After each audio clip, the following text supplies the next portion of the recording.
શું ખરેખર ભાગ્ય કરતાં પણ મોટું ભગવાનનું નામ હોઈ શકે? એક એવો માસ જેને આખી દુનિયા મળમાસ કહીને ઠુકરાવતી હતી. કોઈ દેવ નહીં, કોઈ માન નહીં, કોઈ પૂજા નહીં. અને બીજી તરફ બે સ્ત્રીઓ, જેમાં એક રાજાની ભક્તિ કરતી હતી અને બીજી માત્ર પુરુષોત્તમ રાયનું નામ લેતી હતી. પણ પછી એવું શું થયું કે રાજાએ આપેલું કરોડોનું ધન ખોટા હાથમાં ગયું અને ભગવાને સાચા ભક્તને અચાનક માલામાલ કરી દીધા? અને કેમ પાંડવો જેવા મહાયોદ્ધાઓને પણ દુઃખમાંથી બહાર આવવા અધિક માસનું જ વ્રત કરવું પડ્યું?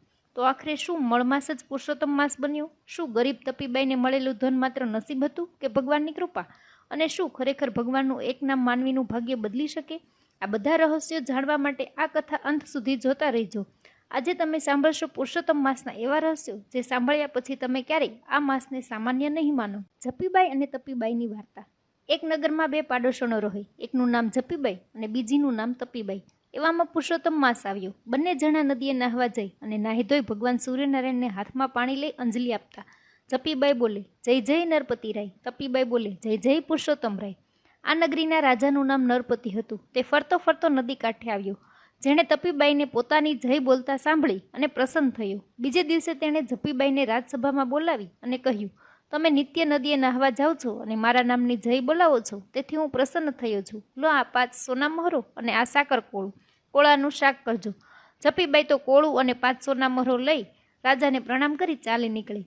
વાટે આવતા તેને થયું કે મેં રાજાની જય બોલી, તેથી મને કેવો લાભ થયો? અને તપીબાઈ તો પુરુષોત્તમ રાય કરતાં કરતાં ફૂટી કોડીએ પામ્યા નહીં. આવડા મોટા કોળાને જપીબાઈ શું કરે? એણે તો કાછિયાના હાટે 1 રૂપિયામાં કોળું વેચી દીધું અને જય જય નરપતિ રાય બોલતી ઘરે ગઈ. વાટે જતાં તપીબાઈ સામી મળી. તેણે પૂછ્યું, બહેન ક્યાં જાઉં છો? તપીબાઈએ કહ્યું, શાક લેવા. તમે ક્યાં જઈ આવ્યા? હું રાજ દરબારે ગઈ હતી. રાજાએ મને તેડાવી 5 સોના મહોરો અને 50 પૈસા રોકડા આપ્યા. ભલે બહેન, કહી તપીબાઈ ચાલતી થઈ અને કાછિયાની હાટડીએ ગઈ. તેણે રૂડું મજાનું કોળું જોયું અને પૂછ્યું, ભાઈ આ કોળાનું શું લેશો? કાછિયાએ કહ્યું, બહેન 1 રૂપિયામાં લીધું છે, 1.25 રૂપિયામાં આપીશ. તપીબાઈ 1.25 રૂપિયો આપી કોળું લઈને ઘરે ગયા. ઘરે જઈને કોળાને કાપ્યું તો તેમાંથી હીરા, માણેક, મોતી અને સોના મહોરો નીકળે. પુરુષોત્તમ માસનો છેલ્લો દિવસ હતો. તપીબાઈએ બ્રાહ્મણોને જમવા નોતર્યા. ભાતના પકવાન બનાવ્યા. બ્રાહ્મણો આનંદથી જમી ઉઠ્યા અને તપીબાઈની જય બોલાવતા બોલાવતા રાજમહેલ આગળથી પસાર થયા.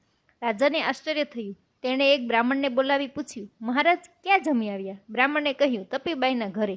રાજાને વધુ નવાઈ લાગી. તેણે વિચાર્યું કે મેં હીરા, માણેક, મોતી અને મહોરોથી ભરેલું કોળું તો જપીબાઈને આપ્યું છે અને તપીબાઈ તો રંગ છે. બ્રાહ્મણોને જમાડે તો જપીબાઈ જમાડે, તપીબાઈ શી રીતે જમાડે? અવશ્ય કંઈક ગોટાળો છે. રાજાએ એ જ ઘડીએ તપીબાઈને તેડાવ્યા અને પૂછ્યું, તમે તો સાધારણ સ્થિતિના છો ને આખા નગરના બ્રાહ્મણોને જમાડ્યા શી રીતે? તપીબાઈ સાચું બોલી, મહારાજ આજે હું કાછિયાને ત્યાંથી એક કોળું લાવી હતી. તેને કાપ્યું તો તેમાંથી સોના મહોરો, હીરા, માણેક મળ્યા. તે વેચીને મેં બ્રાહ્મણોને જમાડ્યા. તપીબાઈ, કોળામાંથી જે દ્રવ્ય મળ્યું તે કંઈ તમારું ન હતું તો કાછિયાને પાછું કેમ ન આપી આવ્યા? રાજાએ પૂછ્યું. મેં કાછિયાને પૂછ્યું, પરંતુ કાછિયાએ કહ્યું, આ ધન તમારા ભાગ્યનું છે, તેથી તમોને મળ્યું. એ મારે ના જોઈએ. તપીબાઈએ કહ્યું. મહારાજે કાછિયાને બોલાવ્યો અને પૂછ્યું, તે જે તપીબાઈને કોળું વેચ્યું એ ક્યાંથી લાવ્યો હતો? કાછિયાએ કહ્યું, એ તો મને જપીબાઈ 1 રૂપિયામાં વેચી ગયા હતા. રાજાએ જપીબાઈને બોલાવ્યા અને કહ્યું, જુઓ જપીબાઈ, તમે આખો પુરુષોત્તમ માસ મારા નામનો જય બોલાવ્યો, તેથી મેં 5 સોના મહોરો લાખો રૂપિયાના રત્નો ભરીને એક કોળું આપ્યું હતું. તે કોળું તમે કાછિયાને વેચ્યું. કાછિયાને ત્યાંથી તપીબાઈ શાક માટે વેચાતું લઈ ગયા. મારે જે દ્રવ્ય તમને આપવું હતું તે તેમને મળ્યું. તમારા ભાગ્યમાં ન હોય તો તમને ક્યાંથી મળે? રાજાએ સૌને વિદાય દીધી. કાછિયો કહે, જેવા જેના ભાગ્ય. જપીબાઈ કહે, નરપતિ કરતાં જગપતિ મોટા છે. તપીબાઈ કહે, મને તો પુરુષોત્તમ રાય ફળ્યા. તે દિવસથી બધા પુરુષોત્તમ માસનું વ્રત કરવા લાગ્યા. હવે આપણે સાંભળીશું પુરુષોત્તમ માસનો અધ્યાય 3, વૈકુંઠમાં અધિક માસ. ઋષિઓ કહે, હે સુતજી, શ્રી નારાયણે નારદજીને જે કહ્યું તે અમને વિસ્તારથી કહો. ભગવાન નારાયણ બોલ્યા, પૂર્વે પરમ કૃપાળુ શ્રી કૃષ્ણે આ પુરુષોત્તમ મહાત્મય ધર્મરાજાને સંભળાવ્યું હતું અને વ્રત મહિમા શ્રવણ કરવાના ફળરૂપે પાંડવોને કૌરવોના ત્રાસમાંથી મુક્તિ મળી હતી. હવે આ કથા હું તમને સંભળાવું છું. રાજા યુધિષ્ઠિર ધર્મના રાગી હતા. અત્યંત સરળ સ્વભાવના હતા. તેથી તેમને કોઈ દુશ્મન નહોતો. તો પણ કૌરવો હંમેશા પાંડવોને પીડતા હતા. તેમાં દુર્યોધન વધારે દુષ્ટ હતો, એટલે તેના તરફનો ત્રાસ વધારે હતો. એક વખત તો ધૃતરાષ્ટ્રના અધમપુત્રોએ પાંડવોને જીવતા જલાવી લેવા માટે લાક્ષાગૃહની રચના કરી હતી, પરંતુ તેમાં તેઓ નિષ્ફળ ગયા હતા. પછી તેમણે પાંડવોને ઝૂકટું રમવા પ્રેર્યા. કપટકળામાં કૌરવો કુશળ હતા, એટલે તેઓના પ્રપંચથી પાંડવો જુગારમાં હારી ગયા. તેઓ અધમ દુશાસન તો એવો લંપટ નીકળ્યો કે સતી દ્રૌપદીનો ચોટલો ઝાલીને રાજસભામાં ઘસરી લાવ્યો. આ વખતે દુષ્ટ દુર્યોધને પોત પ્રકાશ્યો. તેણે દ્રૌપદીને નિર્વસ્ત્ર કરવાની આજ્ઞા આપી. દુશાસને ભરસભામાં ધર્મપરાયણ દ્રૌપદીને બેઇજ્જત કરવા તથા તેના ચીર ખેંચવા લાગ્યો.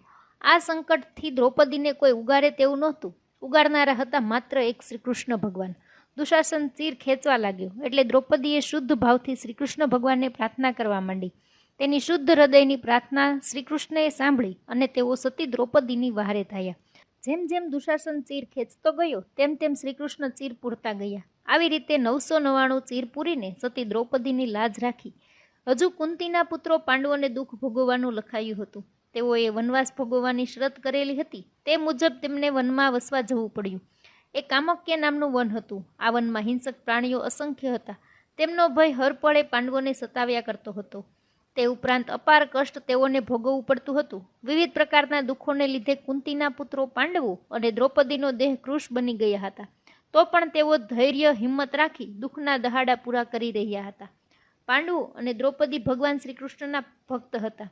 તેઓ રોજ ભગવાનનું રટણ કરતા હતા. શ્રી કૃષ્ણ ભગવાન સંકટ હરતા હતા. પોતાના ભક્તને દુઃખી જોતા તે તુરત તેની વહારે દોડી જતા. તેમને એકાએક પાંડવોના દુઃખનું સ્મરણ થયું ને તરત જ તેઓ કામ્યક વનમાં પાંડવો પાસે દોડી આવ્યા. પાંડવો અને દ્રૌપદી સહર્ષ શ્રીકૃષ્ણને નમ્યા અને ચરણ સ્પર્શ કરી ચરણરજ મસ્તકે ચઢાવી 2 હાથ જોડીને ઊભા રહ્યા. પાંડવોના મુખેથી કૌરવોના છળકપટ અને અધમપણાની વાત સાંભળી શ્રીકૃષ્ણ દુષ્ટ કૌરવો પ્રત્યે કોપાયમાન થયા. ભગવાન શ્રીકૃષ્ણનો કોપ અને ક્રોધ જોઈ ધર્મરાજ અને દ્રૌપદીને મનમાં થયું કે અત્યારે જ જો ભગવાનને શાંત કરવામાં નહીં આવે તો તેઓ કૌરવનું નિકંદન કાઢી નાખશે. તેથી અર્જુનને કહ્યું કે તે ભગવાનને શાંત કરે. શ્રીકૃષ્ણ ભગવાન ક્રોધથી કંપી રહ્યા હતા. અર્જુને 2 હાથ જોડી શ્રીકૃષ્ણને નમ્રતાથી કહેવા લાગ્યો, હે નાથ, ક્રોધને દૂર કરો. સ્થાવર જંગમ ઇત્યાદિ સર્જનારા આપ છો. માટે હે પ્રભુ, શાંત થાવ, શાંત થાવ, શાંત થાવ અને અમને મુક્તિનો, દુઃખમાંથી ઉગરવાનો કોઈ સરળ ઉપાય બતાવો. અમે આપનું શરણું સ્વીકાર્યું છે. અર્જુનના મધુર વચનોથી શ્રીકૃષ્ણનું ઉગ્ર સ્વરૂપ બદલાઈ ગયું. વદન પ્રફુલ્લિત બન્યું. તે સૂર્ય જેવા ગરમ હતા તે એકાએક ચંદ્ર જેવા શીતળ બની ગયા.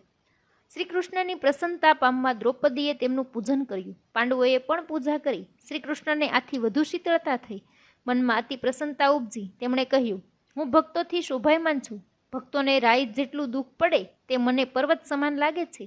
અર્જુને કહ્યું, પ્રભુ, આપના દર્શનથી અને અમૃતવાણીથી અમે ધન્ય બન્યા છીએ. હવે આપ કોઈ એવું ઉત્તમ અને વિશિષ્ટ વ્રત અમને બતાવો કે જે કરવાથી અમારા દુઃખ મટે અને સુખ વૈભવ સાંપડે. માટે અમારા પર કૃપા કરીને આપ ગુપ્ત વાત પ્રગટ કરો કે જે જાણીને અમે કૃતાર્થ થઈએ. શ્રી કૃષ્ણ બોલ્યા, હે અર્જુન, તમે અધિક માસનું વ્રત કરો. એ વ્રત વિધિપૂર્વક કરવાથી ગયેલું રાજ પુનઃ સાંપડશે અને સુખ શાંતિ મળશે.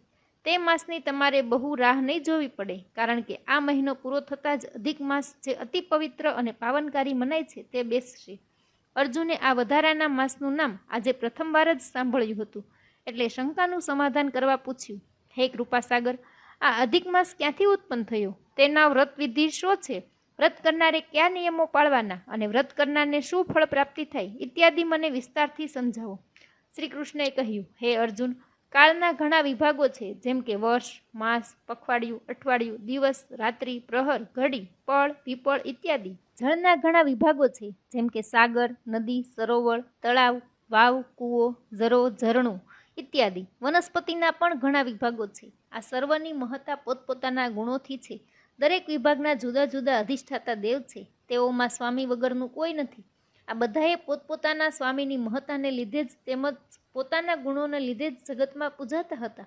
તેમની મહત્તા, તેમની શોભા તેઓના અધિષ્ઠાતા દેવોને લીધી હતી. સૃષ્ટિના સર્જનકાળથી આ બધું ચાલ્યું આવતું હતું.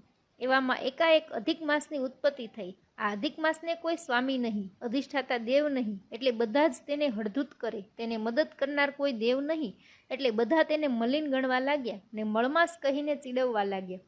લોકો પણ આ મળમાસને તિરસ્કારતા હતા. જાણે તે સ્પર્શ કરવા લાયક ન હોય તેવો મલિન માનીને એ માસમાં કોઈ શુભ કાર્ય કરવા તત્પર થતું નહીં. લોકો તેને નિંદતા હતા. તેનું મુખ્ય કારણ એ હતું કે આ અધિક માસ મળ માસમાં સૂર્ય એક જ રાશિમાં રહેતો. તે સૂર્યની સંક્રાંતિથી રહિત હતો, એટલે સૌ તેને મળમાસ કહીને વગોવતા હતા.